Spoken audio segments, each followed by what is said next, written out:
오늘 저는 여러분과 함께 천국의 비밀이라고 하는 제목으로 마태복음 13장 10절에서 17절을 본문으로 하여 설교를 하려고 합니다. 오늘 본문 말씀 마태복음 13장 10절에서 17절을 제가 읽도록 하겠습니다. 제자들이 예수께 나와 이르되 어찌하여 그들에게 비유로 말씀하시나이까? 대답하여 이르시되 천국의 비밀을 아는 것이 너희에게는 허락되었으나 그들에게는 아니 되었나니 무릇 있는 자는 받아 넉넉하게 되되 없는 자는 그 있는 것도 빼앗기리라. 그러므로 내가 그들에게 비유로 말하는 것은 그들이 보아도 보지 못하며 들어도 듣지 못하며 깨닫지 못하게 함이니라. 이사야의 예언이 그들에게 이루어졌으니 일러스되 너희가 듣기는 들어도 깨닫지 못할 것이요 보기는 보아도 알지 못하리라. 이 백성들의 마음이 완악하여져서 그 귀는 듣기에 둔하고 눈은 감았으니 이는 눈으로 보고 귀로 듣고 마음으로 깨달아 돌이켜 내게 고침을 받을까 두려워함이라 하였느니라. 그러나 너희 눈은 봄으로 너희 귀는 들음으로 복이 있도다. 내가 진실로 너희에게 이르노니 많은 선지자들과 의인이 너희가 보는 것들을 보고자 하여도 보지 못하였고 너희가 듣는 것들을 듣고자 하여도 듣지 못하였느니라. 아멘. 오늘 저는 여러분과 함께 좀 특별한 제목이죠. 천국의 비밀. 천국의 비밀 이렇게 하니까 그 드라마 생각이 나요. 천국의 계단. 그 드라마는 본 적이 없지만은 좀 뭐가 더 멋있어 보이나요? 천국의 계단, 천국의 비밀. 아무래도 천국의 비밀이 조금 더 비중이 있어 보이죠. 저는 이 제목으로 설교를 하려고 합니다. 마태복음 13장 10절에서 17절인데 오늘 이 설교를 여러분들이 잘 깨닫고 마음에 담고 또 행하는 자에게 복이 있을 것입니다. 이 마태복음 13장에 나오는 이 하나님 나라, 이 제목이 하나님 나라예요. 사실 마태복음이라는 게 킹덤 오브 갓, 하나님 나라가 주제인데 그 하나님 나라 주제 중에서 가장 집중적으로 다루어지고 있는 것이 마태복음 13장 1절로 50절까지 구절입니다. 자, 그 중에서도 오늘 이 본문 말씀은 이 말씀 중에 본질이 되겠어요. 자, 이 본문과 같은 그 주제를 다루고 있는 데가 어디냐면 마가복음 4장 10절에서 12절, 그리고 누가복음 8장 9절에서 10절인데 여러분들 오늘 왜 제가 천국의 비밀이라는 제목을 정했느냐면 마태복음 13장을 중심으로 설교하기 때문이에요. 다른 성경 구절, 다른 말로 말하면 마가복음 4장 11절과 누가복음 8장 10절에는 하나님 나라의 비밀로 되어 있어요. 자, 오늘 본문 제목이 뭐예요? 천국의 비밀, 다른 곳에서는 하나님 나라의 비밀. 결국은 같은 얘기인데 그렇게 되어 있습니다. 그래서 영어로 보면 마태복음 13장 11절에 천국의 비밀은 The Mysteries of the Heaven, Kingdom of Heaven 이렇게 되어 있고요. 또 하나님 나라의 비밀로 되어 있는 데는 The Mysteries of the Kingdom of God. 천국의 하나님께서 다스리니까 결국 같은 의미다 이렇게 말할 수 있습니다. 자, 그런데 여기에 천국의 비밀에서 여기 비밀이라는 뜻이 이제 영어로 미스테리라고 되어 있는데 이제 헬라어 미스테리온을 이제 번역한 거예요. 그럼 헬라어 미스테리온은 무슨 뜻이냐? 타인에게는 감추어져 있는 거예요. 드러나지 않은 감추어진 거. 그리고 오직 그 단체에만 속해져 있는 사람에게 전수되고 가르쳐지는 것. 어떤 비밀 조직에서 이렇게 가르쳐지는 어떤 교훈. 이게 이제 비밀이죠. 이걸 갖다가 신비라고도 말하는데 이게 뭔가 굉장히 천국의 비밀 하니까 뭔가 천국과 관련된 사람에게만 열려지는, 가르쳐지는 어떤 신비스러운 교훈이다. 궁금해지죠. 다른 사람들은 모르는데 우린 굉장히 그 귀가 솔깃한 게 있어요. 비밀 이야기.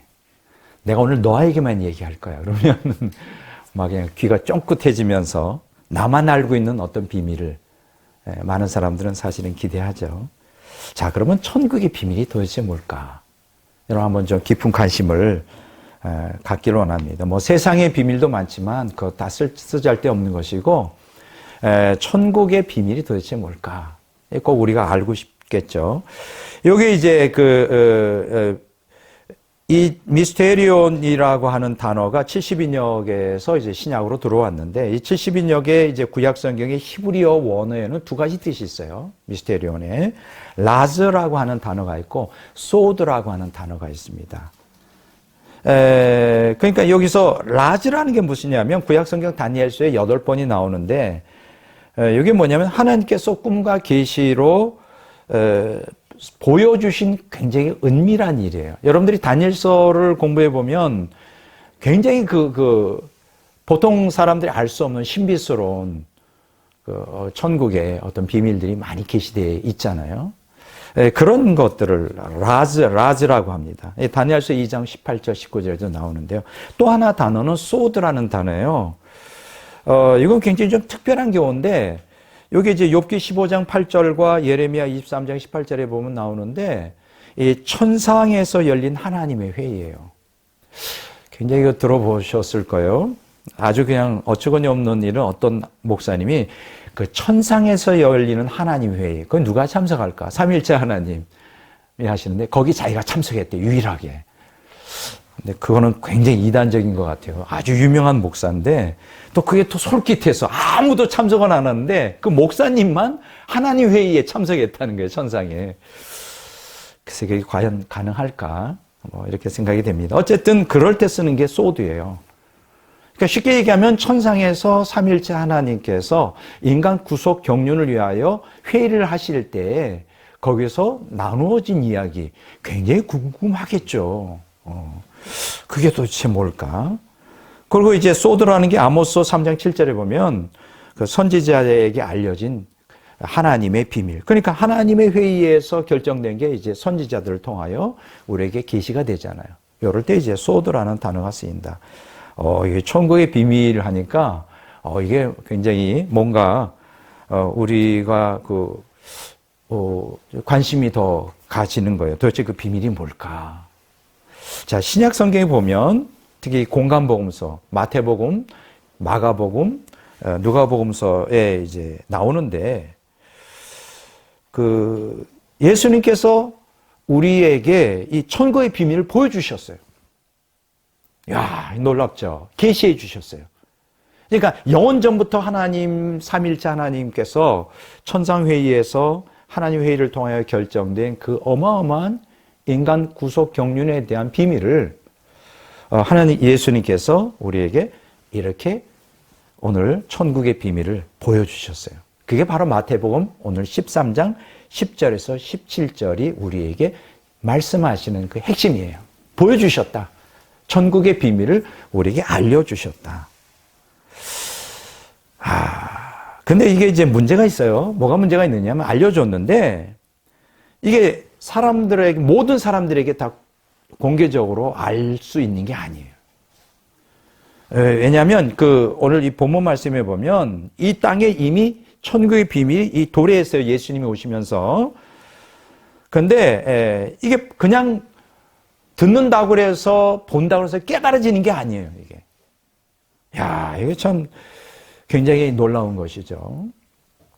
분명히 예수님께서는 이 천국의 비밀에 대하여 여러 군데에서 암시를 주십니다. 예를 들어서 마태복음 4장 17절에 보면 이때부터 예수께서 비로소 전파하여 이르시되 회개하라 천국이 가까이 왔느니라.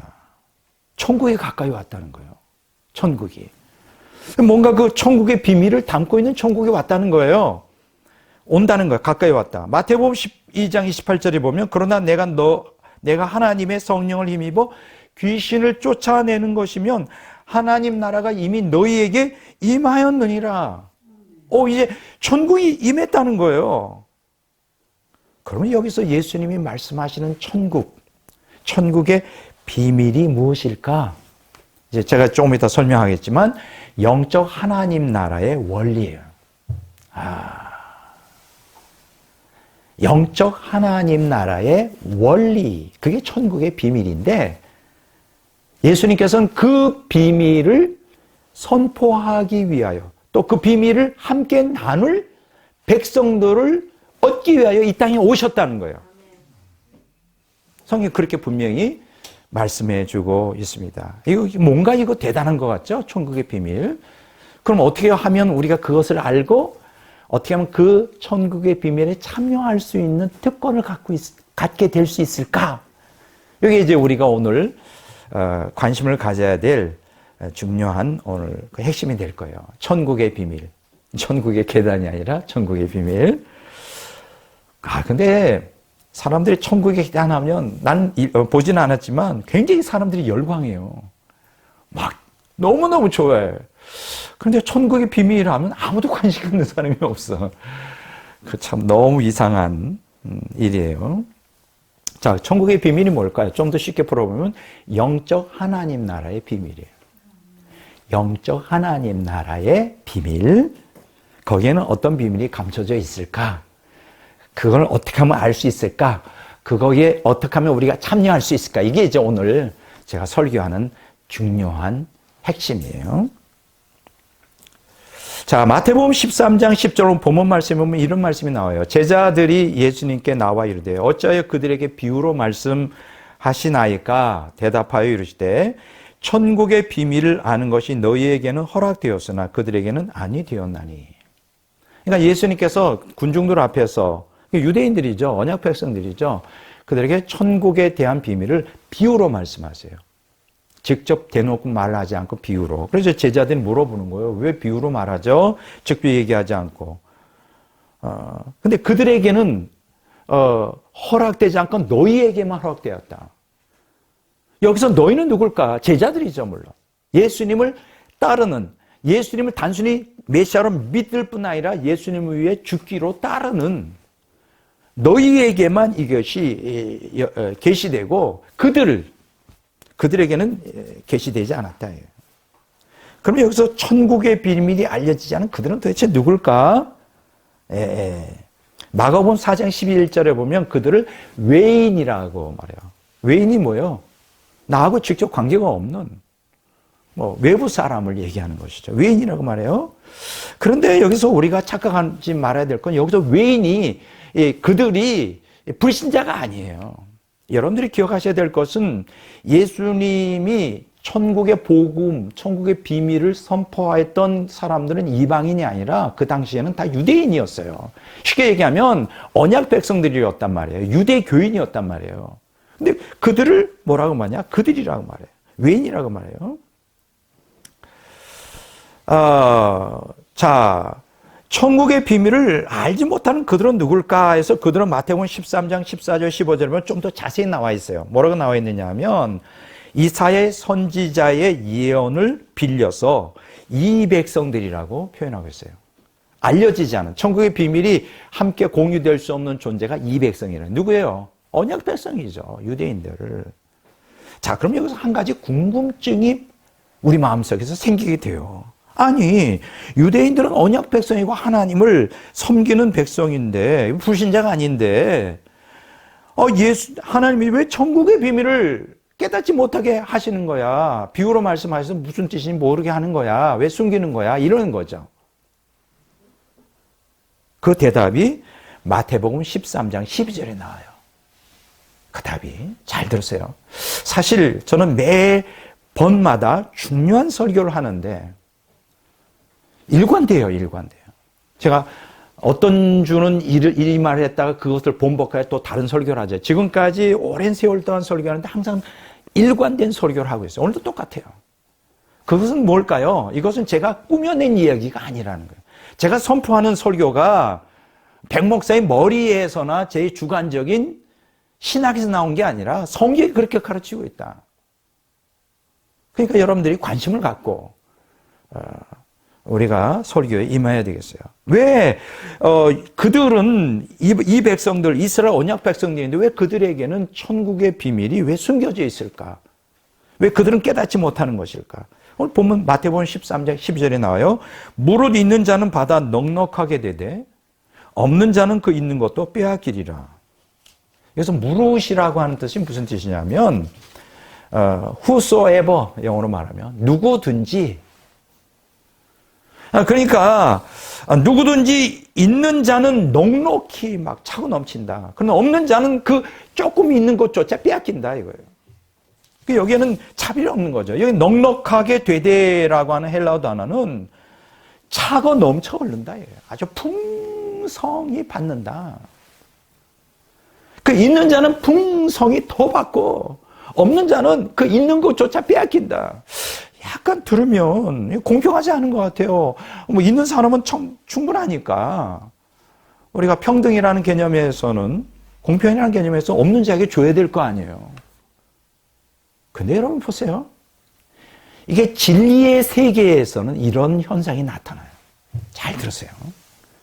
이게 영적 세계, 하나님의 이 영적 하나님 나라의 원리 안에서는 이러한 사건들이 일어난다. 있는 자는 더 받고 없는 자는 있는 것조차 뺏겨. 자, 그러면 또 궁금이 잠깐 생기네. 저는 그렇게 생각해요. 진리를 추구하는 사람은 계속 궁금해야 된다. 무조건 믿으면 안 돼요. 그럼 여기서 있는 자는 누굴 얘기하고 없는 자는 도대체 누구 얘기해? 또 알아야 될 거 아니에요. 있는 자가 도대체 뭐야? 여기서 있는 자라는 것은 잘 들어보세요. 하나님을 믿으면서 믿는 사람이에요. 있는 사람이나 없는 사람이나 다 똑같이 하나님 믿는 사람이에요. 그렇지 않아요? 일단 많이 갖든 적게 갖든 갖고 있는 건 사실이잖아요. 그러니까 하나님 믿는 사람이에요. 있는 자든 없는 자. 근데 문제가 뭐냐? 이 있는 자는 하나님 믿기만 하지 않고 천국의 메시지를 받아들여 순종하는 자예요. 쉽게 얘기하면 영적 하나님 나라의 원리를 따라 살아가려고 하는 언약 백성. 그럼 없는 자는 뭐냐? 좀 아까 얘기했죠. 하나님 믿긴 믿어요. 믿긴 믿는데 천국의 메시지를 배척해요. 불순종해요. 쉽게 영적 하나님 나라의 원리를 따라 살려고 하지 않아. 왜 그럴까? 뭐 나에게 손해보니까. 내 육적 욕망에 맞지 않으니까. 안 그래요? 그러니까 그걸 싫어하는 거예요. 믿긴 믿어요. 그래서 여기서 깨닫게 되는 것은 있는 자가 누구고 없는 자가 누군가를 다 둘 다 언약 백성이 믿긴 믿지만 있는 자는 믿을 뿐 아니라 천국 메시지를 따라 순종하는 사람. 그걸 받아들이고 순종하는 사람. 없는 자는 하나님 메시지를 갖다가 배척해요. 내 욕망에 맞지 않으니까, 본성에 맞지 않으니까. 그리고 불순종해요. 여러분 이걸 아셔야 돼요. 예수님을 믿는다 그래서 다 말씀을 순종하나요? 옛날에 그리스도교 한 적이 있었죠. 오늘 기독교인들의 90% 이상이 말씀에 순종하지 않아요. 이 사람들은 있는 자가 아니라 없는 자예요. 믿긴 믿어요. 예수님 안 믿는 거 아니에요. 믿긴 믿지만은 순종 안 해. 바로 그런 사람들이 없는 자예요. 근데 이 없는 사람은 있는 것조차 뺏긴다 그랬어요. 그러면 이게 무슨 얘기일까? 있는 것조차 뺏긴다? 구원을 상실한다. 충격이에요. 자, 이걸 좀 풀어서 말할게요. 결국 언약 백성이라 할지라도 천국 비밀을 수용하여 순종하는 신자들은 이 땅에서 영적 천국을 풍성히 누리다가 영원한 천국에도 들어간다. 그렇지만 천국 비밀을 거부하며 불순종하는 신자들은 이 땅에서 영적 천국을 전혀 누리지 못해요. 영원한 천국에도 들어가지 못한다는 엄중한 교훈의 말씀이에요. 여러분 여기서 중요한 교훈이 있는데요. 예수를 믿고 거듭나는 것으로 모두가 해결되는 것은 아니에요. 모두가 해결되는 거예요. 예수를 믿고 거듭날 뿐 아니라 영적 하나님 나라를 이 땅에서 풍성히 누려야 돼요. 근데 오늘 대다수의 기독교인들은 뭔가 잘못된 신앙을 갖고 있어요. 이 영적 하나님 나라라는 개념을 몰라요. 조금 이따 제가 설명하겠지만 유대인들도 마찬가지였어요. 그저 우리는 예수를 믿다가 죽으면 천국 간다. 그거밖에 몰라. 근데 거기에는 이 예수님 마태복음 13장의 비유를 통해 주시고자 하는 엄청난 비밀을 오늘 대다수의 기독교인들이 모르고 있어요. 왜냐하면 아무도 그렇게 가르쳐주는 사람이 없으니까. 신학 자체가 잘못됐기 때문에 이 마태복음 13장의 말씀의 비밀이 안 풀어지는 거야. 마치 이것은 유대교 신학이 잘못됐기 때문에 유대인들이 잘못된 천국관을 갖고 있는 것과 동일해요. 그러니까 오늘 이렇게 생각할지 몰라요. 저거 구약 성경을 보면 답답해. 유대인들은 왜 하나님께 불순종했을까? 신약에 와도 그 유대교인들이 결국 십자가 예수님 못 박아 죽였잖아. 나라면 그렇지 않았을 텐데 과연 그럴까요? 똑같아요. 똑같아. 과거에 구약시대나 예수님 당시의 유대교인들이나 오늘 21세기에, 오늘 20세기를 지나 21세기의 이 종말의 끝에 사는 기독교인들은 다를 게 하나도 없어요. 그렇게 영적으로 무지하다. 그러니까 오늘 이 시간에 이 말씀을 여러분들이 깨달아야 돼요. 그런데 이 있는 자가 아니고 없는 자의 상태에 있는 사람은 들어도 못 깨달아요. 왜냐하면 내 안에 욕심 때문에, 탐욕 때문에, 세상을 사랑하는 마음 때문에, 옛사람을 죽이고자 하는 마음이 없기 때문에, 십자가의 좁은 길 가는 걸 너무 싫어하기 때문에 믿긴 믿어요. 예수님, 하나님 믿어요. 그런데 이 메시지를 거부할 거예요. 굉장히 충격입니다. 가슴 아픈 현실이에요. 자, 그러면 천국의 비밀이 뭐냐? 제가 천국의 비밀이 뭐라 그랬죠? 영적 하나님 나라의 원리라 그랬어요. 영적 하나님 나라의 원리. 쉽게 얘기하면 어떻게 하면 영적 하나님 나라를 이 땅에서 누릴 수 있는가? 어떻게 하면 영적 하나님 나라의 백성으로서 이 땅에 살아갈 수 있는가? 왜 이게 중요한지 알아요? 조금 이따 제가 말씀드리겠지만 영적 하나님 나라 백성으로서 이 땅에서 그 천국을 누리지 못하는 사람들은 죽어서 영원한 천국에 못 들어가요. 그게 오늘 본문 말씀에서 가르치고 신구약 성경 전체에서 계속 가르치는 말씀이에요. 근데 오늘 개신교인들은 이 영적 하나님 나라를 이 땅에서, 이 세상에서 누리고 백성으로서 백성답게 살아야 된다는 개념이 없어. 예수 믿으니까 뭐 교회 생활 하다가 뭐 천국 가겠지. 한 번 구원은 영원한 구원이니까 내가 어떻게 살았던 건 관계없이 그냥 천국은 갈 거야. 뭐 이런 막연한 기대? 성경 그렇게 안 가르치고 있는데 이게 참 너무 심각한 문제예요. 너무너무 이게 안타까운 현실이에요. 그래서 제가 오늘 이 본문 말씀을 통하여 저와 여러분들이 이 말씀을 나누면 우리가 좀 깨달아야 되겠다. 뭐 깨닫지 못하고 싫은 사람은 어쩔 수 없지. 이런 얘기했죠. 평양 감사도 내가 싫으면 못하는 거예요. 못하는 거예요. 모두가 다 영원한 천국에 들어가기를 원해야. 싫어하는 사람이 어디 있어요? 지옥 가고 싶은 사람이 누가 있어요? 근데 문제는 뭐냐면 영원한 천국에 들어가려면 조건이 있단 말이에요. 선행되어야 할 조건이 뭐냐면 영적 하나님 나라의 원리를 따라 영적 하나님 나라의 백성으로서 백성답게 살아야 된다는 게 문제예요. 근데 그럼 그것을 원하지 않아. 그것을 원하지 않고 영적 하나님 나라의 백성답게 사는 거 원하지 않고 영원한 하나님 나라의 천국에 들어가기를 원한다. 이걸 우리가 뭐라고 말하냐? 도덕심포라는 거죠. 도덕이 달래 도덕이 아니에요. 이게 문제가 되는 거예요. 네. 자, 지금 오늘 천국의 비밀, 영적 하나님 나라의 원리, 이게 도대체 뭔가 이제 오늘 쭉 설명하겠습니다. 마태복음 거기에 13장 1절에서 9절, 그 다음에 18절에서 50절에 쭉 설명이 나와 있어요. 그 예수님께서 비유를 통하여 선포하셨고 그것을 그게 도대체 뭡니까? 라고 물어보는 제자들에게 해석을 해줍니다. 친절하게도. 그러니까 하나하나 이 비유는 이런 뜻이고 이런 뜻이야. 해석이. 그러니까 해석하니까 우리가 알아들을 수가 있죠. 그런데 여러분들 중요한 것은 이 비유의 말씀이 마태복음 13장에 있는 게 아니에요. 마가복음 4장 1절에서 9절, 13절에서 20절, 26절, 29절에 쫙 설명이 되어 있고요. 누가복음 8장 4절에 8절, 11절에 15절에 쭉 되어 있어요. 어떤 사람은 그래요. 마태, 마가, 누가, 요한복음 보면 같은 얘기 많고 특히 마태, 마가, 누가는 공간복음인데 같은 관점인데 왜 하나만 하지? 왜 이 말하고 저 말하고 이렇게 왜 그랬냐? 이게 참 저는 처음에 그 의문이었어요. 근데 그게 너무 놀라운 하나님의 배려더라고요. 어떤 하나의 사건을 입체적으로 볼 수 있도록 이 방향으로 그래서 완벽한 하나의 입체적인 그림이 되도록 그래서 마태, 마가, 누가를 이렇게 정리해 놓은 거예요. 오늘 이 천국의 비밀에 대한 이야기도 마태복음에만 있지 않고 마가복음과 누가복음이 있는 이유가 바로 그런 이유예요. 그래서 제가 이 말씀들을 잘 섞어서 설명을 해드리고자 합니다. 먼저 천국에 대한 유대인들의 오해를 먼저 설명 좀 해야 될 것 같아요. 자, 예수님이 이 땅에 오셔서 선포한 천국은 심령 천국이죠. 영적 하나님 나라예요. 예? 또 그것만 전파하는 게 아니라 종말론적 하나님 나라. 쉽게 얘기하면 구속사가 완성된 다음에 영원한 천국에 대해서도 가르치셨어요. 영적 천국과 영원한 천국에 대해서 두 가지 다 예수님께서 가르치셨어요. 자, 그런데 예수님은 이 세상에 세워질 영적 하나님 나라와 영원한 천국에 세워질 종말론적 하나님 나라가 불가분리의 관계가 있음을 자세하게 설명해 주고 있어요.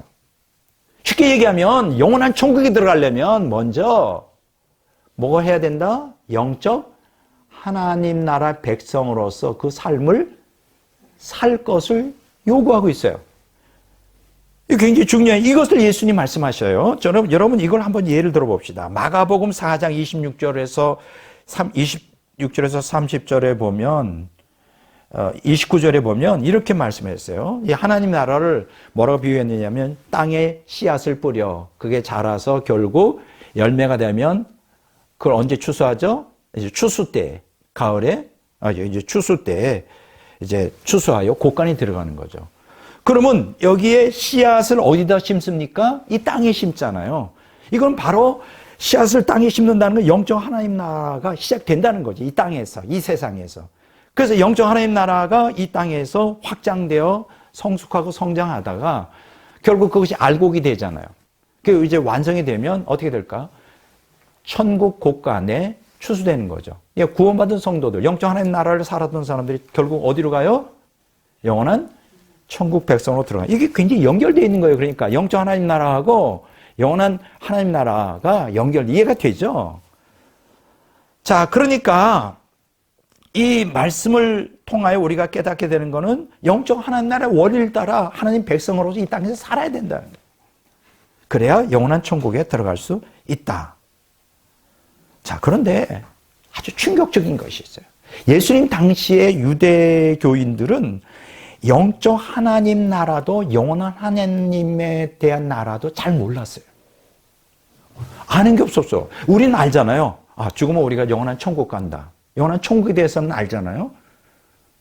근데 오늘 대다수의 기독교인들이 영적 하나님 나라, 영적 천국에 대해서도 또 몰라. 배워본 적이 없으니까. 여러분 들어보셨어요? 아마 거의 저는 지금까지 수십 년 동안 신앙생활하며 어느 목사도 영적 하나님 나라에 대해서 설교하는 걸 별로 들어본 적이 없는 것 같아요. 성경에도 있고 신학자들이 얘기하는데. 그래서 신학이 굉장히 중요한 거예요. 신학을 모르면 성경이 읽어도 당달봉사, 내가 들어보니까 눈 뜨고 봉사 모르는 거예요. 오늘 대부분 개신교인들이 영적 하나님 나라가 뭔지를 몰라요. 왜냐하면 배워본 적이 없으니까. 그저 뭐만 배워요? 그냥 예수 믿다가 죽으면 천국 가는 거, 영원한 천국만 알지. 이 땅에 임한 영적 하나님 나라가 있다는 거 모르고 예수님이 이 땅에 오신 목적이 영적 하나님 나라를 여기에 세우고 그 백성들을 만들기 위해서 이 땅에 오셨다는 거를 설교를 들어본 적이 없어요. 근데 이때 당시에 예수님 당시에 유대인들도 동일했어요. 이 사람들이 알고 있는 천국 개념은 뭐냐면 메시아 왕국이에요. 메시아 왕국. 잘 보세요. 마태, 마가, 누가복음에 보면 유대인들은 뭐 영적 하나님 나라, 영원한 하나님 나라도 몰라요. 그들이 알고 있는 유일한 하나님 나라 개념은 메시아닉 킹덤, 메시아 왕국이에요. 왜냐하면 구약에 예언이 돼 있잖아요. 구약에 주로 하나님 나라 개념이 메시아 왕국이라고. 그 왕국에 대한 얘기가 많이 나와 있잖아요. 그래서 이 유대교인들은 하나님 나라, 그 메시아 왕국, 이 지상에 세워질 메시아 왕국, 그게 하나님 나라라고 착각하는 거예요. 물론 하나님 나라도 하나의 과정이 있지만 한번 보실래요? 자, 누가복음 17장 20절 21절에 보면 바리새인들이 하나님 나라가 어느 때 임하나이까 묻고 예수님께 묻잖아요. 바로 유대인들이 관심이 많은 거예요. 언제 하나님 나라가 임하겠습니까? 예수님께 대답하시죠. 이런 말이죠. 하나님 나라는 볼 수 있게 임하는 게 아니고 또 여기 있다 저기 있다도 못하리니 하나님 나라는 어디에 있다? 너희 안에 있다. 이게 뭐예요? 영적 하나님 나라죠. 심령 천국. 그러니까 이게 예수님과 그때 당시에 유대인들 사이에는 이 하나님 나라에 대한 개념이 서로 충돌하고 있는 거예요. 서로가 충돌하고 있어요. 또 한번 볼까요? 마태복음 20장 20절 21절에 보면 그때 세베대의 아들 어머니가 그 아들들을 데리고 예수께 와서 절하며 무엇을 구하니 예수께서 이르시되 무엇을 원하느냐 이르되 나의 두 아들을 주의 나라에서 하나는 주의 우편에 하나는 주의 좌편에 앉게 하소서. 굉장히 재밌는 스토리예요. 그럼 유대인들도 그렇게 알고 있었는데 뭐 예수님의 제자들은 예외였을까? 똑같아요. 그들 예수님의 제자들도 천국은 하나님 나라를 메시아 왕국으로 했어요. 근데 예수님이 이제 입성하신단 말이에요. 예루살렘에. 이제 낙일 타고 와. 이 제자들이 어떻게 생각했을까? 야, 메시아 왕국이 이제 곧 도래하게. 헤롯 그것들을 그냥 다 타파하고 로마 사람들을 다 점령시킨 다음에 이제 예수님이 왕이 되겠구나. 그때 또 보면 항상 야스갑하는 사람이 있어요. 세베대의 어머니. 세베대는 누구일까요? 세베대의 어머니. 세베대의 아들들이 누구예요? 요한과 야고보죠. 예, 정치를 하는 거예요. 예수님이 이제 예루살렘 가까이 오니까 싹 와가지고 예수님 소원이 왔어요. 뭐냐? 저기 예수님께서 메시아 왕으로서 등극하시면 내 한 아들은 예수님의 우의정 하는 줄 알죠. 욕심이 너무 많아. 어떻게 그러니까 막 제자들이 화가 나서 지네들도 다 한 자리씩 하려고 폼 잡고 있는데 그러니까 제자들이 갖고 있었던 그 하나님 나라의 개념은 메시아 왕국이에요. 이 땅에 세워져요. 이해가 되죠. 물론 나중에 이제 그게 이제 수정이 되지만. 자, 누가복음 19장 11절에 보세요. 이는 자기가 예루살렘에 가까이 오셨고 그들은 하나님의 나라가 당장에 나타날 줄로 생각이더라. 예수님께서 예루살렘에 가까이 갈 때 막 여기저기서 웅성했어요. 와, 이제 메시아가 이제 온다. 구약에 예언된 이제 그렇게 되면 이제 하나님 나라 메시아 왕국이 이 땅에 세워지겠구나. 막 들떴어. 난리가 났어. 그들이 예수님이 예루살렘 성에 입성할 때 환호한 거는 바로 하나님 나라 메시아 왕국이 이 땅에 도래하기를. 그래서 잘 먹고 잘 살기를 원했던 거예요. 물론 진정한 신앙 때문에 그런 게 아니라. 자, 마가복음 15장 43절에 보면 아리마대 사람 요셉이 와서 당돌이 빌라도에게 들어가 예수의 시체를 달라 하니 이 사람은 존경받는 공회원이요 하나님 나라를 기다리는 자. 아리마대 요셉 뭐예요? 공의회원이에요. 어마어마한 사람이죠. 그때 당시 국회의원이면서 종교 지도자인데 이 사람은 어떤 사람이에요? 하나님 나라를 기다려요. 이 사람이 말하는 하나님 나라는 뭘까? 우리 기독교인들이 얘기하는 영원한 천국일까? 아니에요. 메시아 왕국. 여러분들 그래서 이런 관점으로 마태, 마가, 누가 복음을 읽어야만 이해가 돼요. 그리고 예수님 어떤 관점으로 또 하나님 나라를 얘기하는지도 이해를 하셔야 돼요. 이렇게 충돌한단 말이에요. 자, 좀 지금 유대인들은 이 5가지 관점으로 하나님 나라를 이해했어요.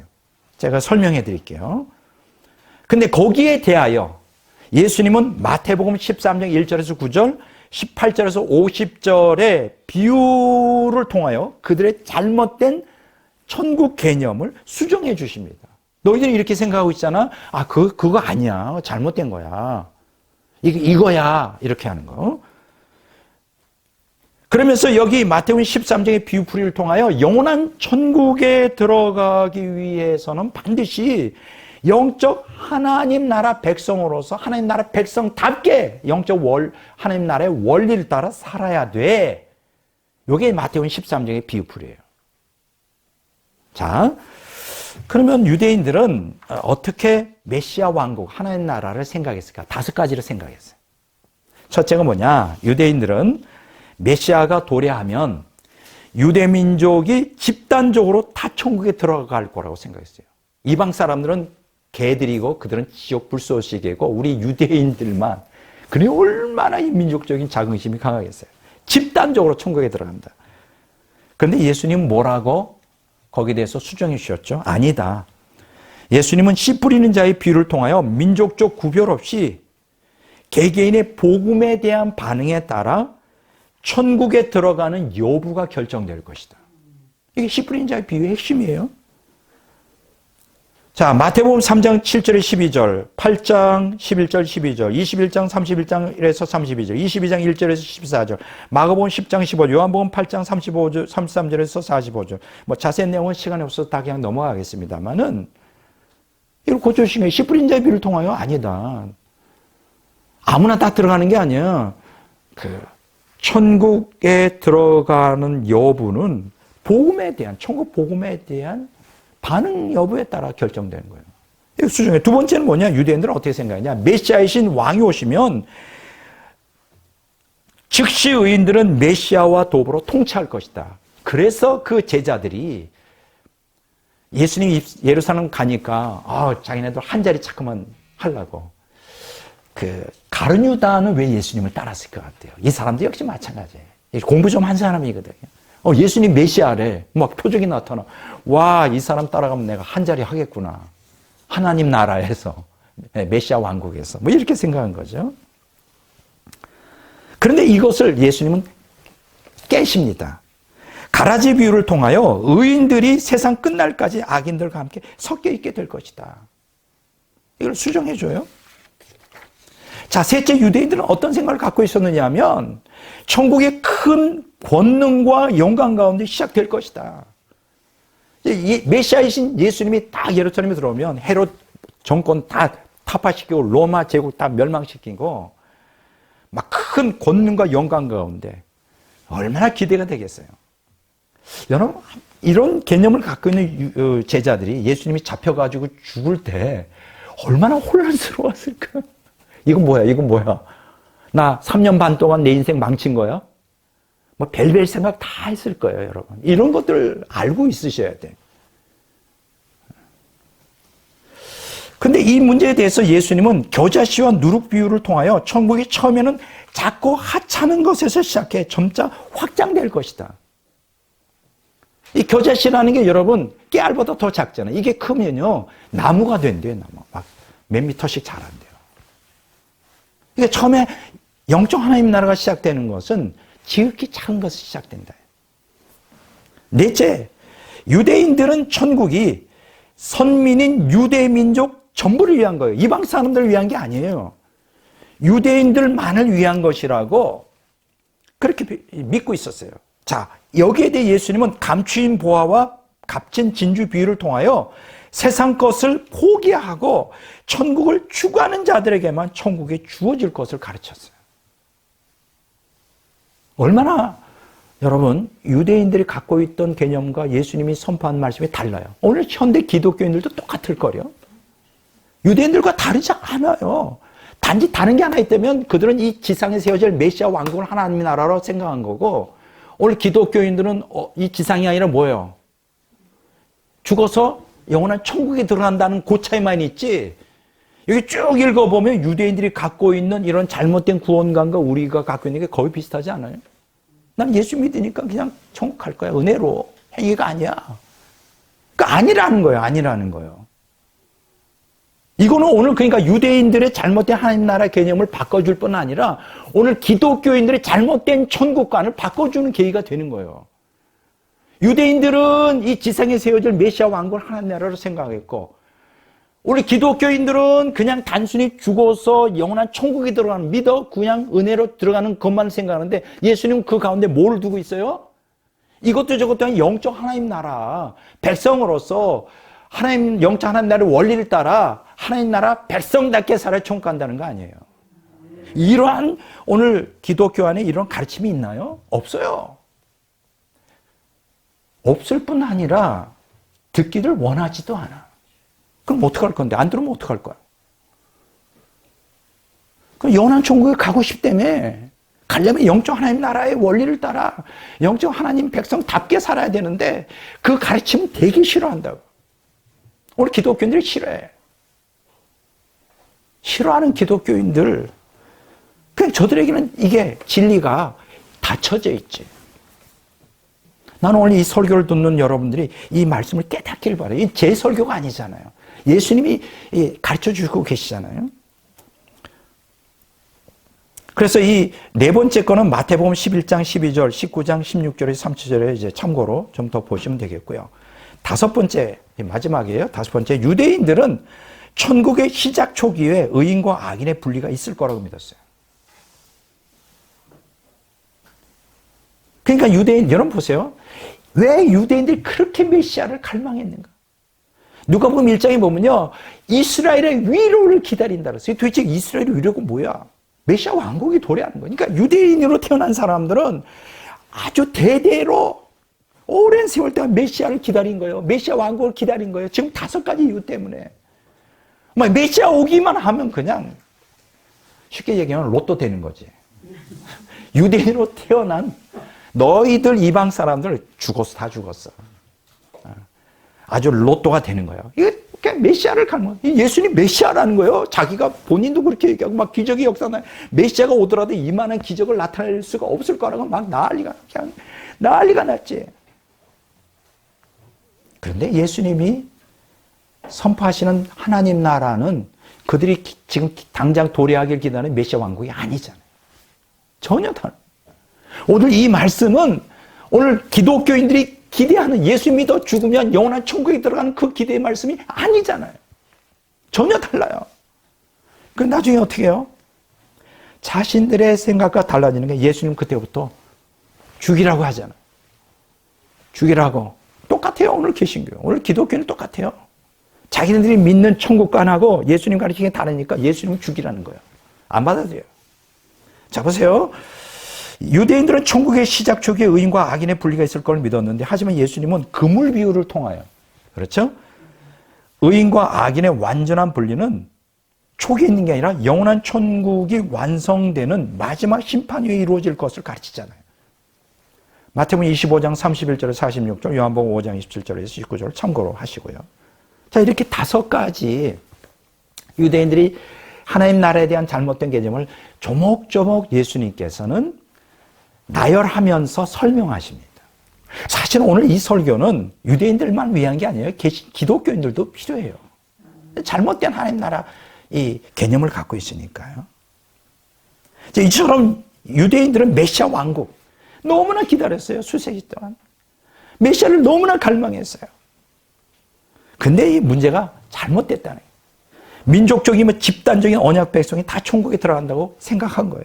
하지만 예수님은 이 지상에 세워질 메시아 왕국을 뛰어넘어 영원한 천국을 바라보고 또 그 영원한 천국에 들어가면 이 땅에 세워질 영적 천국의 원리를 따라 그 영적 하나님 나라의 백성답게 살아야 영원한 천국을 들어갈 수 있다는 것을 마태복음 13장의 비유를 통해 해석해 주고 있는 거예요. 이해가 되죠? 이게 너무 중요한 설교입니다. 자, 그러면 이제 유대인들이 잘못된 것에 대해서 쭉 제가 설명했는데 이제 두 번째로 영적 천국에 대한 예수님의 비유를 해석을 한번 해보겠습니다. 자, 마태복음 13장 1절에 9절, 18절에 50절이 이제 비유 해석을 통하여 영원한 천국에 들어가기 위한 선행 조건을 제시하고 있어요. 그건 뭐냐? 영적 하나님 나라 백성으로서 영적 하나님 나라의 원리를 따라 영적 하나님 나라 백성답게 살아야 영원한 천국에 들어간다. 이게 딱 단서가 있어요. 그러면 어떻게 신앙생활 해야지? 그러면 영적 하나님 나라의 원리가 뭐지? 영적 하나님 나라 백성답게 사는 게 뭐지? 궁금하겠죠. 이제 그걸 지금부터 제가 말씀드립니다. 4가지로 제가 정리를 했어요. 첫째는 뭐냐? 씨 뿌리는 자의 비유예요. 마태복음 13장 18절에 23절에 나오는데 요거는 이제 제목을 붙인다면 하나님 나라의 개방성이에요. 누구나 다 교회 올 수 있어요. 물론 선별과 연단이 주어집니다. 자, 교회 안에서 뭐예요? 선별과 연단이에요. 선별은 뭐예요? 의인과 악인을 가른다는 거예요. 교회 안에서. 연단은 뭐예요? 성도로 선정된 사람들을 훈련시킨다는 거지. 자, 씨 뿌리는 자의 비유에 4가지가 나오죠. 여러분 다 아세요. 첫째는 길가와 같은 마음의 신자죠. 자, 누가복음 8장 12절 읽어볼게요. 길가에 있다는 것은 말씀을 들은 자니 이에 마귀가 가서 그들이 믿어 구원을 얻지 못하게 하려고 말씀을 그 마음에서 빼앗는 자요. 이거 길가밭 신자라 그래요. 이게 뭐예요? 말씀을 듣지만은 말씀이 마음에 안 떨어져 거듭나질 못해. 그러니까 명목적 신앙이죠. 거듭나지 못한 그냥 종교인이죠. 그런 종교인들이 오늘 기독교 안에 90%나 차지해요. 야, 무섭죠? 자, 두 번째 한번 볼까요? 돌밭과 같은 마음의 신자예요. 누가복음 8장 13절에 보면 바위 위에 있다는 것은 말씀을 들을 때 기쁨으로 받으나 뿌리가 없어 잠깐 믿다가 시련을 당한 때 배반하는 자. 이거 돌밭 신앙이라 그러죠. 감정적 신앙이에요. 불 받았어요. 예수님 영접했어요. 아, 예수님 믿기 시작했어요. 근데 문제가 뭐냐? 예수님 믿고 신앙생활을 하니까 시련이 오네. 박해가 와.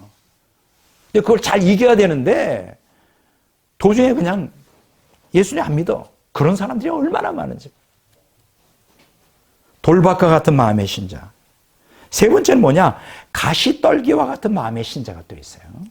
이거 누가복음 8장 14절에 보면 이런 말씀이에요. 가시떨기에 떨어졌다는 것은 말씀을 들은 자이나 지내는 중 이생의 염려와 재물과 향락의 기운이 막혀 온전히 결실하지 못하는 자. 이 가시떨기 신자죠. 이 세속적 신앙이죠.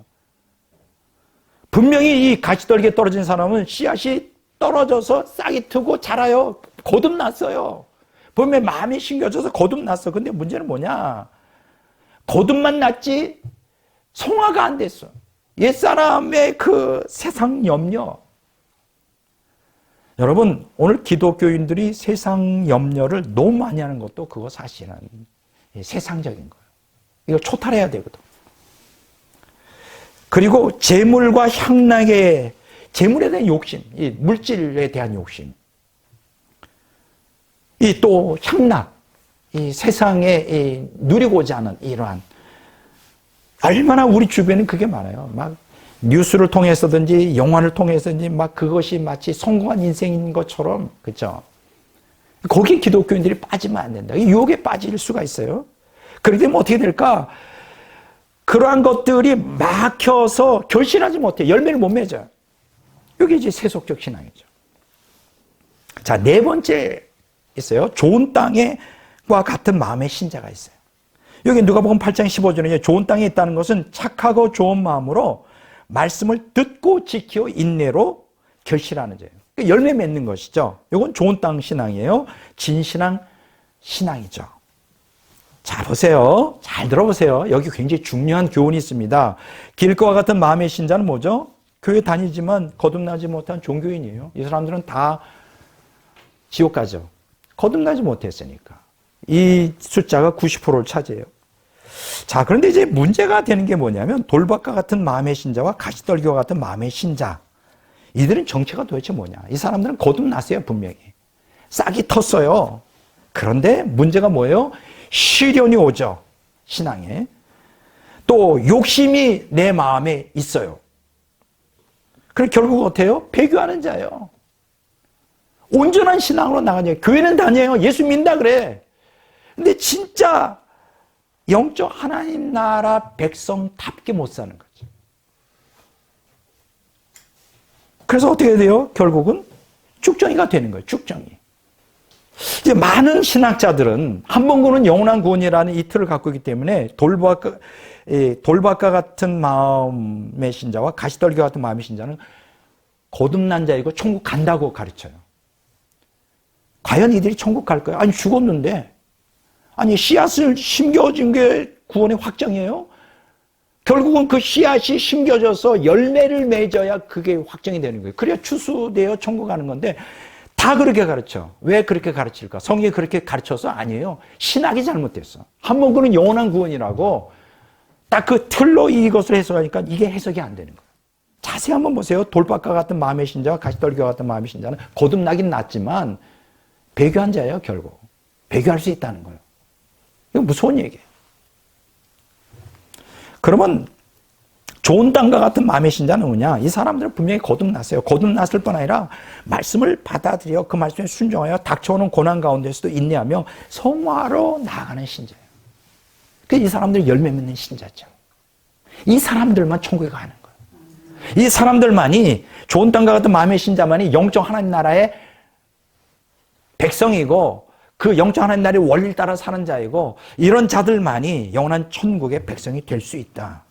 이게 오늘 씨 뿌리는 자에 비해서 가르치는 굉장히 엄중한 교훈이에요. 이해가 되세요? 이게 너무나 중요한 얘기예요.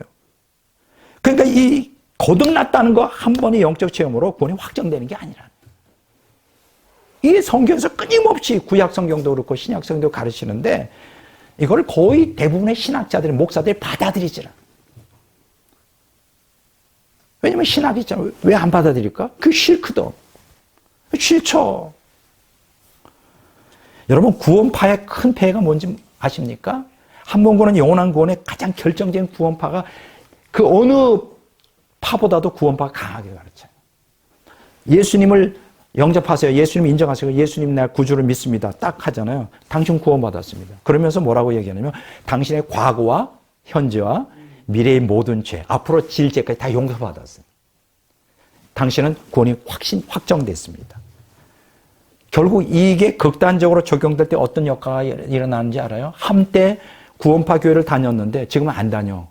예수님 안 믿어. 근데 뭐라고 주장하면 나는 구원받았대.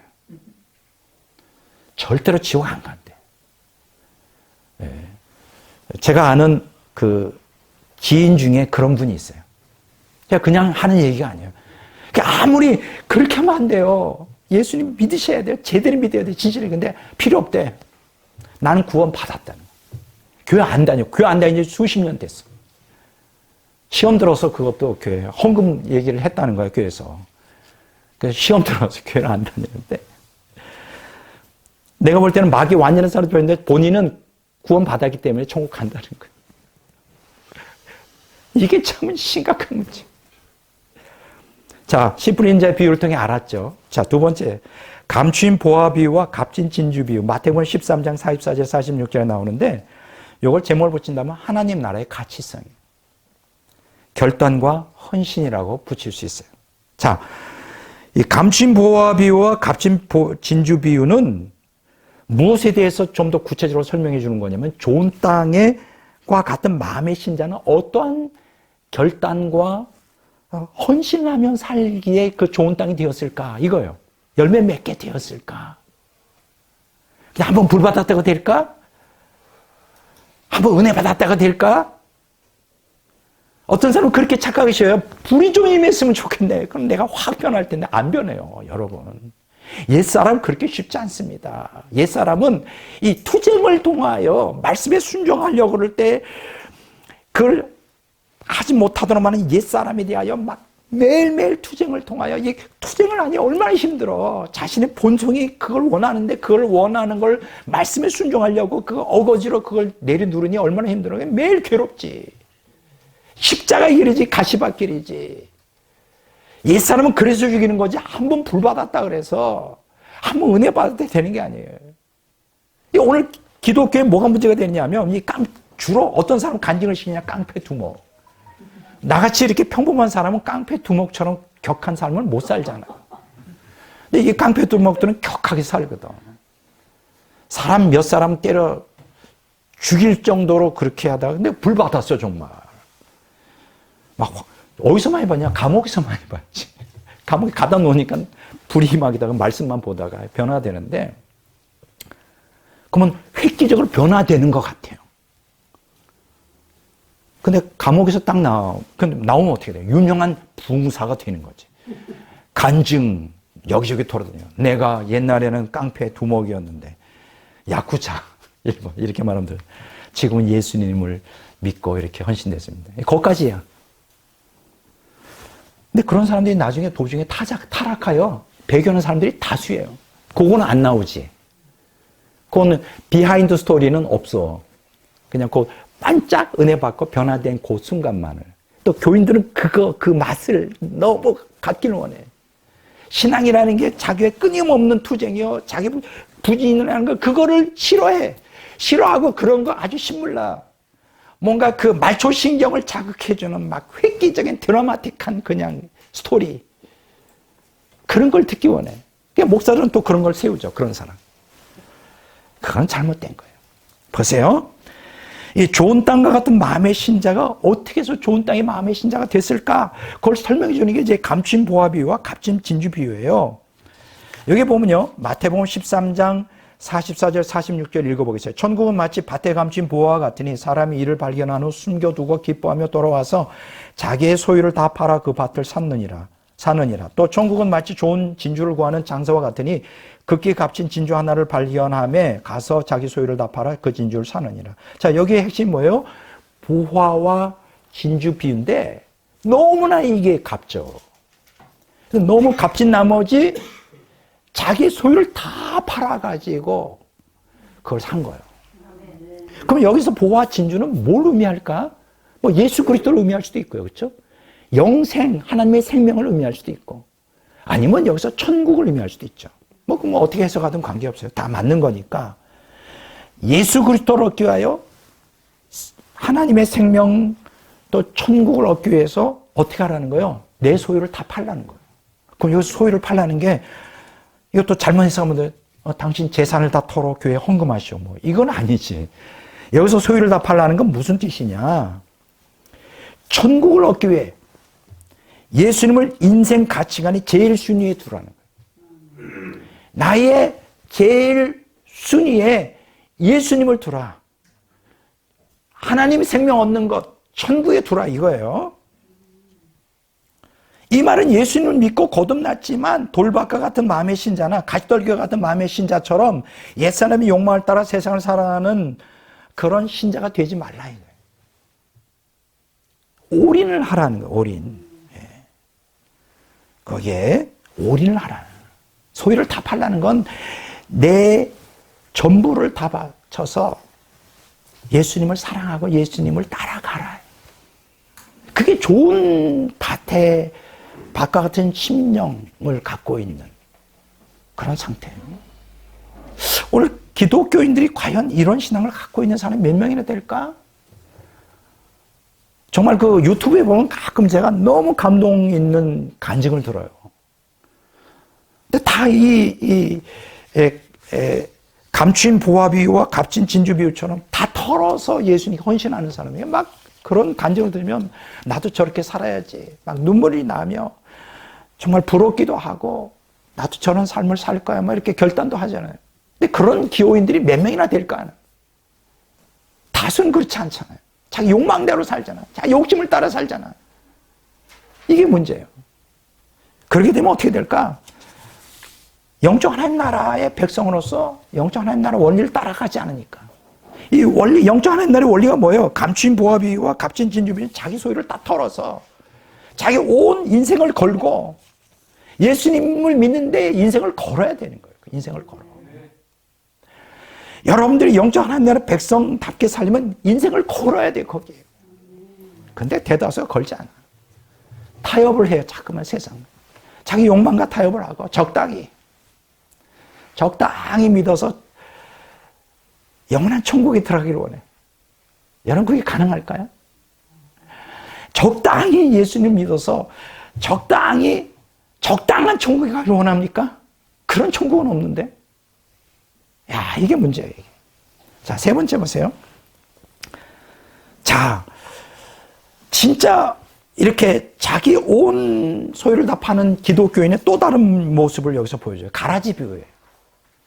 마태복음 13장 36절에 43절에 보면 하나님 나라의 공전성이라고 제목을 붙일 수 있어요. 뭐가 공존한다는 거예요? 하나님의 자녀와 마귀의 자녀가 교회 안에 공존한다는 거죠. 그러면 어떻게 될까? 둘이 협력해서 잘 지낼 수 있을까? 아니에요. 투쟁해야 돼요. 투쟁. 또 투쟁을 하다, 영적 투쟁을 하다 보면 고난을 당하죠. 그러니까 영적 하나님 나라 백성들은 이 땅에 살아가는 동안 교회 생활하면서 교회 안에 침투한 마귀의 자녀와 투쟁하는 삶이에요. 그 투쟁 가운데 고난을 당하는 거죠. 자, 영적 천국과 영원한 천국을 소유하려면 말씀에 순종하며 옛사람의 욕망을 죽이는 것만으로 부족해요. 마귀의 자녀들에 의해 교회 안에 침투한 이교적 사상과 이단적 사상에 대항해 진리 전쟁을 해야 돼. 진리 전쟁. 이런 영적 투쟁은 구속사가 완성되는 정말 끝까지 계속됩니다. 어떤 사람은 그래요. 왜 영적 전쟁을 해야 돼? 적당히 넘어가면 안 돼? 왜 이단적 사상과 왜 이교적 사상에 왜 대항하고 그거에 대해서 막 변론하고 신학적으로 따져야 되고 모르는 소리예요. 여러분들이 진짜 진리를 사랑해봐. 여러분들이 진짜 예수님께 미쳐봐. 그럼 교회 안에 그 이교적 사상과 이단적 사상을 가만두나? 그거 가만둘 수 없어요. 주님을 사랑하기 때문에 진리를 사랑하면 가만둘 수 없어요. 그래서 싸우는 거예요.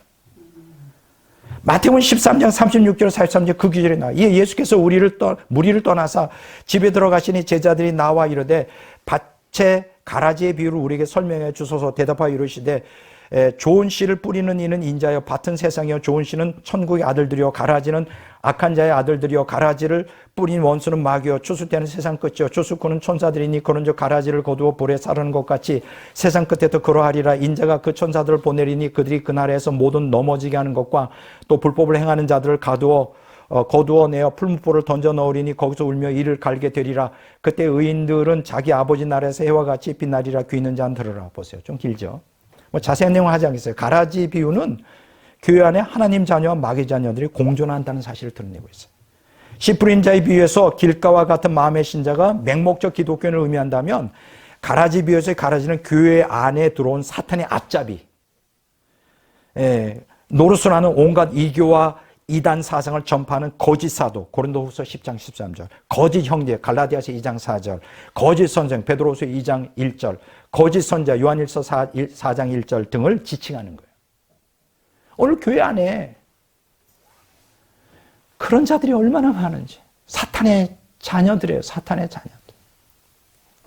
그냥 단순히 거듭나지 않은 명목적인 기독교인이나 교회를 파괴하는, 이렇게 말하면 뭐 신천지나 여호와 증인만 얘기하는데 아니에요. 정통교회 안에 이 사람들이 가득 차 있어.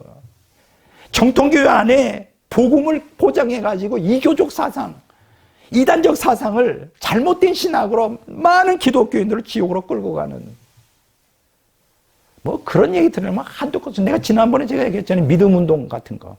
믿음운동. 그다음에 신사도운동. 예? 내적 치유. 얼마나 유명합니까? 이거 다 이교적이고 이단적 사상이에요. 이게 사탄의 자녀들이 그 안에서 막 복음으로 포장해가지고 기독교를 다 지옥으로 끌고 가요. 이들과 싸워야 돼요.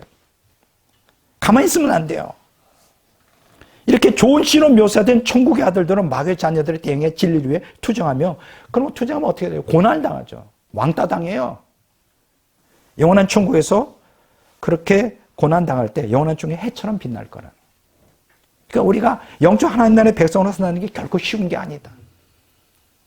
진리 전쟁한다는 게 결코 쉬운 게 아니다. 그렇지만 가야 된다. 좋은 길이라도. 그걸 성경이 가르치고 있는 거예요. 여러분, 그 마태복음 13장 31절에 33절에 보면 겨자 씨 비유와 누룩 비유가 있어요. 이거는 하나님 나라의 확장성을 얘기해 줘요. 영적 성장과 성숙이 영적 하나님 나라에서 이루어진다. 자, 읽어볼게요. 또 비유를 들어 이르시되 천국은 마치 사람이 자기 밭에 갖다 심은 겨자씨 하늘 같으니 이는 모든 씨보다 작은 것이로되 자란 후에는 풀보다 커서 나무가 되며 공중의 새들이 와서 그 가지에 깃들이 있느니라. 또 비유로 말씀하시되 천국은 마치 여자가 가루 소말 속에 갖다 넣어 전부 부풀게 한 누룩과 같으니라. 자, 본문에서 겨자씨 비유는 뭘 얘기할까요? 영적 천국의 외적 성장. 또 누룩 비유는 영적 천국의 내적 성숙을 얘기해요. 여러분, 이 땅에서 시작된 영적 하나님 나라는 이렇게 성숙하고 성장해 나가는 거예요. 사람들은 눈에 잘 안 보이죠. 보일 수도 있고 안 보일 수도 있고. 씨 뿌린 자의 비유에서 좋은 땅과 같은 마음의 신자는 말씀을 듣고 지켜 인내로 결실하게 되는데, 이것은 감추인 보화 비유와 값진 진주 비유에서 결단과 헌신을 통하여, 가라지 비유에서 투쟁과 고난을 통하여 영적 천국 안에서 영적 성장과 성숙을 이루어가 점점 하나님 나라가 이 땅에 확장되는데 주도적인 역할을 하게 돼요. 우리가 그 일을 해야 되는 거죠. 이해가 되죠? 예.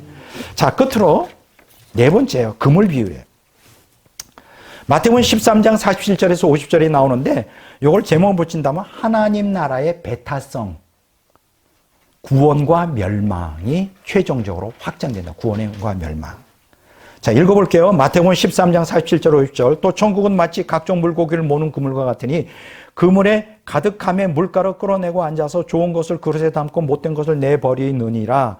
세상 끝에도 이러하리라. 천사들이 와서 의인 중에서 악인을 갈라내어 풀무불에 던져 넣으리니 거기서 울며 이를 갈리라. 자, 본문에 언급된 그물이 무슨 뜻이냐면 저인망이에요. 혹시 좀 아세요? 저인망이 뭔지? 이게 뭐냐면 큰 거요. 이게 떼지어 다니는 물고기를 대량으로 잡기 위해 이제 큰 배가 두 개. 그러니까 저인망은 쉽게 얘기하면 쌍끌이요. 바닥부터 훑어요, 그냥. 크든 작든 그냥 긁어내는 거예요. 그러니까 다 걸리지. 그 옆을 지나가는 고기들은 다 잡히는. 이게 이제 바로 그 그물을 얘기하는 거예요. 그럼 여기서 말하는 그물은 뭘 상징할까? 지상교회를 얘기하죠. 눈에 보이는 이 지상교회에 이 고기는 뭐예요? 인간들이죠. 다 들어오는 거예요. 의인이든 악인이든 뭐 인종과 성별, 의인과 악인을 가리지 않고 전파되어 가시적 교회 안에 사람들을 끌어들이는 거예요. 전도해서 다 끌어들이는 거예요. 근데 문제가 되는 게 뭐냐? 여기서 두 가지로 갈라진다는 거예요. 자, 이렇게 다 끌어잡았잖아요. 그러면 고기들을 선별해야 돼. 그렇지 않나요? 나는 어부는 모르지만 기본 상식이거든. 내가 원하는 고기가 있고 그렇지 않은 고기가 있고 뭐 거기는 개도 잡히고 문어도 잡히고 별거 다 잡힐 거예요. 이걸 갖다가 성경은 뭐라고 표현하냐면 좋은 것 혹은 못된 것이라고 돼요. 결국 종말의 끝에 구속사가 완성될 때 결국은 교회 안에 들어온 모든 자들을 선별하여 이제 좋은 것과 못된 것으로 가릴 거예요. 여기 좋은 것이라는 게 무슨 뜻일까? 헬라에 보면 타칼라라고 그래요. 타하고 칼라. 이게 뭐냐면 적합한 것들이라는 뜻이에요. 쓸모 있는 것들. 그러니까는 어부에게 유익한 거예요. 쓸모없는 것은 버리는 거죠. 그럼 못된 것은 무슨 뜻일까? 헬라어 타사푸라라고 하는데 rotten이라고 그래요. 썩은 것들. 아마 그 잡힌 고기 중에도 썩은 게 있었나 봐요. 무가치한 것들. 근데 여기서 조심해야 될 게 못된 것이라고 번역된 타사프라는 도덕적으로 악하다는 뜻이 아니에요. 사용하기에 적합치 못해 쓸모없는 무가치한 것들이라는 거예요. 잘 들으세요. unfit for use, worthless. 이걸 좀 더 영어로 번역하면 something that is disgusting and offensive. disgusting 무슨 뜻이죠? 역겨운, 혐오스러운, 구역질 나는. offensive는 불쾌한, 거슬리는. 이게 못된 것이에요. 그러니까 하나님께서 좋은 것은 이제 담아서 이제 그걸 거두고 못된 것은 버린다는 거예요. 근데 여기서 하나님께 역겹고 혐오스럽고 구역질 나는 불쾌한, 거슬리는 게 도대체 뭘까? 그들은 다 지옥불에 들어가는 거죠. 이거는 뭘 의미하는 것일까? 좀 궁금하잖아요. 그럼 우리가 흔히 거듭난 자, 거듭나지 않아. 좋은 것은 거듭난 자, 못된 것은 거듭나지 않은 자로 분류할 수 있는 거 아니라는 뜻이지. 잘 보세요. 달란트 비유에 나오면 똑같은 단어가 나와요. 헬라어에 못된 것이라고 하는 단어가 타사프라라는 단어가 또 나오는 데가 있는데 그게 뭐냐면 달란트 비유에 보면 한 달란트 받은 종에게 뭐라고 말했죠? 무익한 종이라고 그랬죠. 마태복음 25장 30절 무익한 종. 바로 이 무익한이라는 뜻이 바로 타사프라 이렇게 해요. 결국 이 무익한 종은 뭐 윤리적으로 악하게 했나요? 아니죠. 단지 사명만 감당 안 해서 자기 욕망대로 살았을 뿐이에요. 그런데 하나님 볼 때는 이걸 악한 종이라는 거예요. 악하고 무익한 종. 그러니까 여러분 하나님 볼 때는 어떤 사람이 악한가? 거듭나지 않은 사람도 악하지만 거듭났음에도 자기 욕망을 따라 사는 사람들.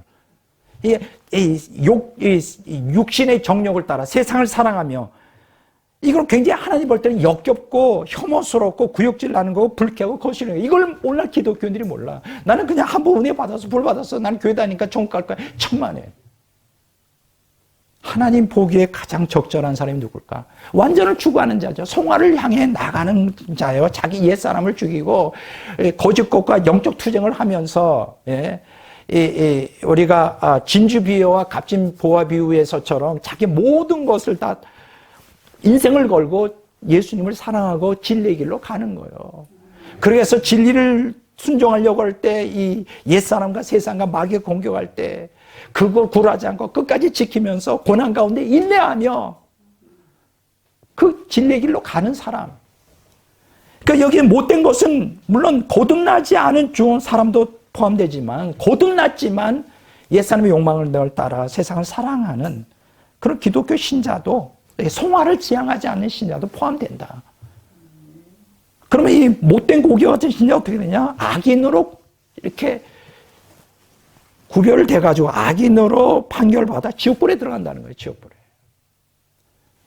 자, 오늘 결론을 말씀드리겠어요. 자, 오늘 굉장히 중요한 설교인데 예수님은 천국 비밀을 오늘 마태복음 13장 1절에 9절, 18절에서 50절에 다양한 비유 해석을 통해 밝혔어요. 영원한 천국으로 귀결된 영적 천국의 백성을 위한 선별과 연단 작업은 구속사가 완성되는 날까지 이 세상에서 진행되는데, 자, 하나님 나라의 비유를 통해 예수님이 기독교인들에게 주시는 교훈이 여기 4가지가 있어요.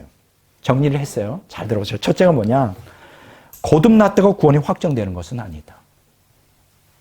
확정되는 거 아니에요. 이게 씨 뿌린 자의 비유에서 선별과 연단을 통해 이루어져요. 두 번째, 거듭났어도 영적 천국 백성의 자격을 유지하지 않으면, 그 영적 하나님 나라의 원리를 따라 살지 않으면, 유지하려면 진리에 올인해야 된다. 온전히 완전 향해 나가야 돼요. 이게 감추인 보화 비유와 값진 진주 비유예요. 결단과 헌신. 세 번째 뭐냐? 거듭났어도 영적 천국 백성의 자격을 유지하려면 교회 안에 침투한 이교 및 이단 사상을 대항해 진리전쟁을 해야 돼요. 가라지 비유예요. 투쟁과 고난. 그렇게 할 때 우리는 이 세상에서 어떻게 할까? 영적 하나님 나라를 10년 안에 확장해 나갈 수가 있어요. 여기 이제 겨자씨 비유와 누룩 비유예요.